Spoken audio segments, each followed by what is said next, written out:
You are listening to Femme House Radio with your host LP Giobbi, and this week we have artist Kiimi, who I am personally a huge fan of. Kiimi has applied their conventional understanding of composition to a wholly unconventional output. A classically trained musician, they have been making waves in the electronic music scene with their unique sound since arriving in 2022, earning praise from artists such as Tisha, High, and the Blessed Madonna, to name a few. Very impressive list.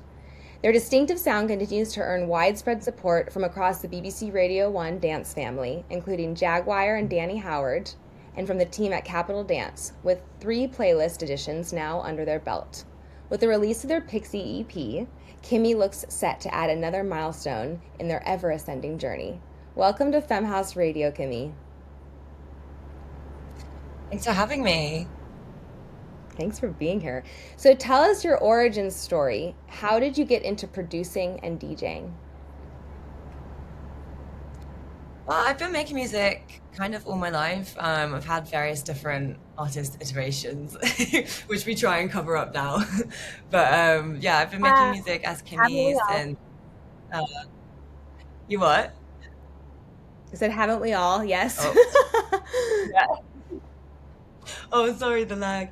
Um, yeah, but I started releasing music properly just after lockdown. I learned to DJ properly in lockdown. We would have like house parties in the house that I lived in at the time, just the 4 of us, but there was nothing else to do. So we'd get the decks down at the weekend and like have parties there. I initially started DJing garage, like I just wanted to be the next DJ EZ, but yeah, then things kind of developed from there. Um, How did you like what was the first DAW system that you used to make music, and like how did you discover that? How did you get into the actual production portion of your journey? so I use Logic. I'm Logic through and through. I have been using it since I studied music tech at college, like when I was like 16. I've tried to make the move to Ableton a couple Oh, times, but I just keep coming back to Logic. It's just, yeah, it's just what I know. That's where the fluidity is, so I stick with it. yeah, if you know it, that's great. You recently released your EP, Pixie, which I'm in love with.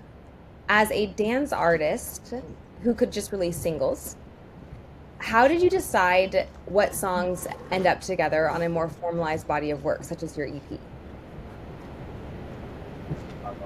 Um, I'm really happy that I got to put together an EP this year. I feel like, yeah, like you said, I've just been releasing singles for quite a while, but it felt like an important moment for me to make a larger body of work, to kind of round off my deal with 360, but also just to make a bit of a stamp on the direction that I want to go in, which is kind of leaning into the more like club focused sounds.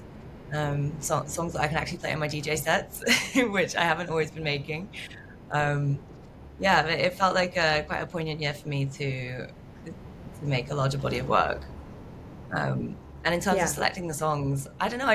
I wrote them yeah. all around the same kind of time, um, at the start of this year when I was going through some stuff. Like my uncle sadly passed away, and I used writing the EP as a way of dealing with my grief at the time. Yeah, and it just kind of felt right to package it all up as one thing. That's beautiful. My last album was also written around a lot of grief. A few really important people in my life passed away. That's how I've also I was sorry to processed hear it. that. I think it's beautiful. I can feel that, but also, Yeah. grief is so non-linear, and your album really takes you on your EP really takes you on a journey. It's beautiful.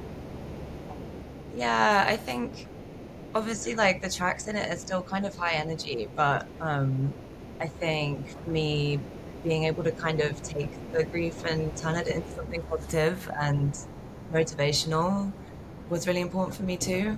That was one side of it that I wasn't really expecting. It kind of like, I don't know, it gives you this newfound appreciation for life and all the things that you have, all the people that you still have, and all the time that you had with the people that passed.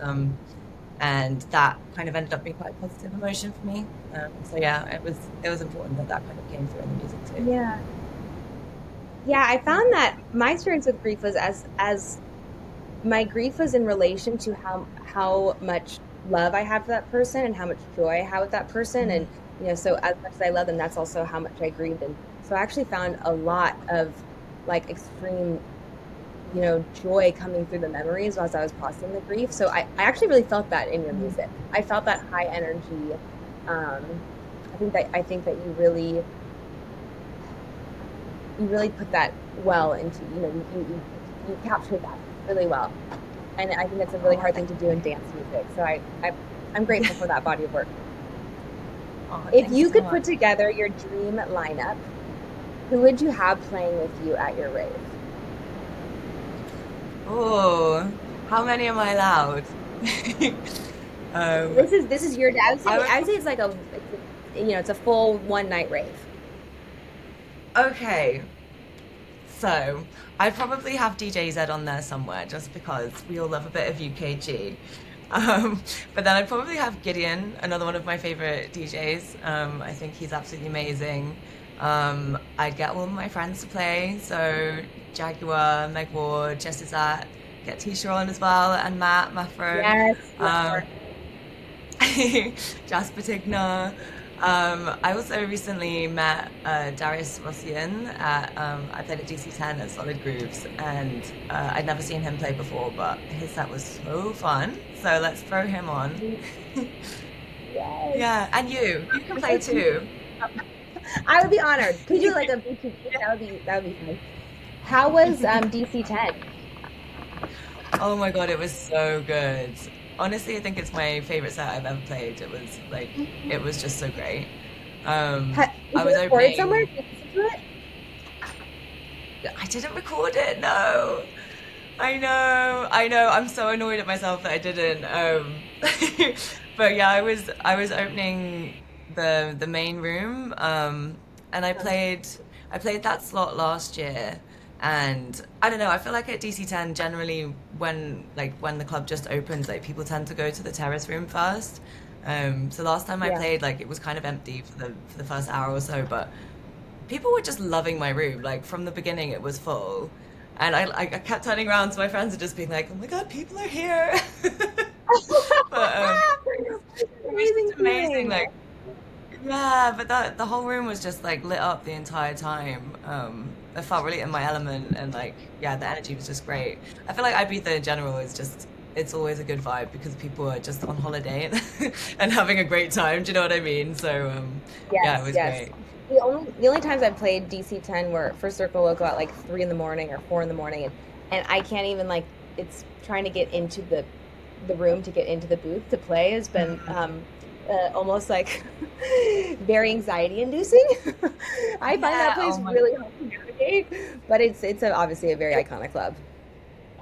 It is, yeah, and they really let people into the booth too, so getting in there is difficult. Yeah, totally.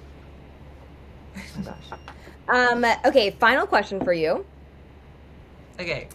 What advice would you give your younger self? It's a two-part question. What advice would you hmm give your younger self? And what advice would your younger self give you? Oh, that's a good question. I would probably say to my younger self a couple things. I'd say you're doing fine. Stop worrying so much. Don't worry too much about Hmm. being cool. Just be yourself. Be lame and weird, and embrace all of the weird sides of yourself. And I would say also just do it. All of those things that you want to do, don't overthink it. Just take action. Just do it because yeah, that's the best thing to do. Um, and my younger self will probably say to me, remember to have fun. Remember to have fun and take playtime and yeah, you don't have to be working all the time. Is probably what my younger self would say. Snaps to that. What do you do for play? Um, I would say make music, but I guess that's kind of work now. I love I love the gym. Is like fitness and exercise is like my other passion. So I normally go to the gym or like go to a class or do yoga or something. Yeah, That's super into incredible. fitness. I wish that was my Yeah. other passion. Good for you. know. Yeah, it's like I That's also I have chronic pain too, so I find that like the more exercise I do, the less pain that I have. So I generally try and do it like most days. oh, But yeah, it's like my it's that's my sanctuary, the gym. I go there to space out and just have time for myself. that's probably true of emotional pain as well, working out, and getting those Mm, endorphins going and stuff. Good for you. Well, thank you 100%. so much for being a guest on Femhouse Radio. We are huge fans of you at Femhouse. We look forward to supporting all of your future releases, and we are jamming out to your current ones. Thank you. Oh my God, thank you so much.